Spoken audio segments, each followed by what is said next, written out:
Szereted-e még, ha csillagos az ég? Keresed-e még, hogy melyik a... Legfőbb ideje, hogy a hagyományos, klasszikus, de eldologiasított műfajok képviselői otthagyják végzett és szakosított szerepeiket.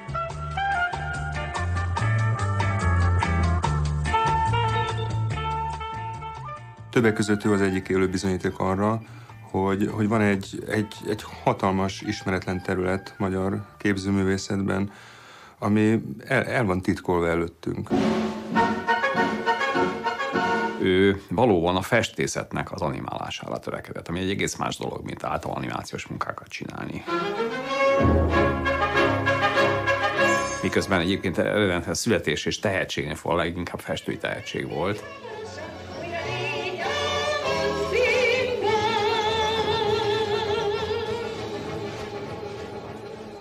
Három nemzedéket köt össze tulajdonképpen, tehát a nagy klasszikus moderneket, a saját generációját és az akkor kezdődő valami újat, amiről még akkor senki sem tudta, hogy mi az.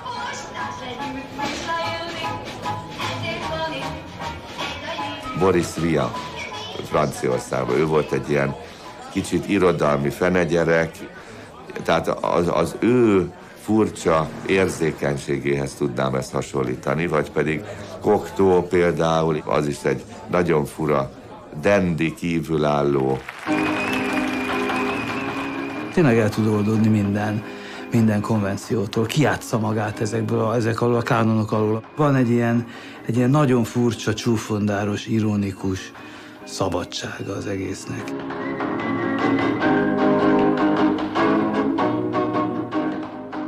Ez egy hősi életmű, ami azt jelenti, hogy életre halálra megy a festészet. Higgyel, kisasszony, nem vagyok már mai gyerek. A Csontvárinál ugyanazt a nagyon erős belső kifejező erő, ami a Kovásznainál is effektív a festői mozgásba vagy gesztusokba látszik.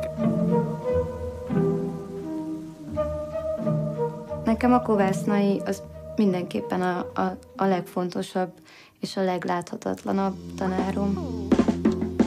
Moderniser, reklamiser, butikiser, designiser. A habfürdő, amit rengetegszer láttam, és nagyon sok inspirációt adott. Mi társadalmi rajzfilmet szándékoztunk alkotni, csak hogy az ilyen rajzfilmet nagyon nehéz eladni. Nagyon-nagyon nehéz. Populáris volt, és senki máshoz nem hasonlítható. Tehát ez tényleg csak a Hitchcock meg a Van Gogh.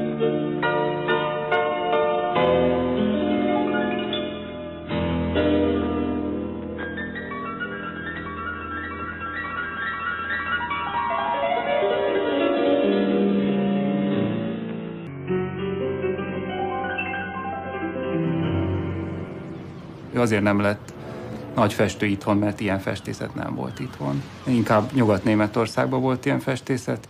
Amikor az Annecy Fesztiválon levetítették egy festményfilmemet, ami később itthon is, az NSZK-ban is díjat nyert, nyugati kollégáim eltorzult arccal kérdezték, hogyan engedhették meg azt nekem odát keleten, hogy egy ilyen filmet csinálhassak. Akármit is nézek a Kovásznaiból, azt látom, hogy hozzáad egy extra dimenziót a korábbiakhoz, amit úgy lehet mondani, hogy hozzáadja a cselekvés dimenzióját. Amikor a festményeit nézem, akkor azok ugyan keretben vannak, de olyan, mintha mozognának. Gyakran például, amikor tánczenét hallgatok, szinte meghatódom a nagyvárosi lét igénytelenségén, mindennapiságának költészetén. Valóság ez nem álom, szívem szövet, Valóban egy posztmodern szemlélet előkészítő és azzal párhuzamos jelenség. Még 77-ben olyan emberrel találkoztam, aki nagyon nagy szabadságot árasztott magából. És egyáltalán mi ez a nevetséges ismeretelméleti cirkusz? Jó barátok voltunk. Ő volt a legtitokzatosabb ember az egész stúdióban.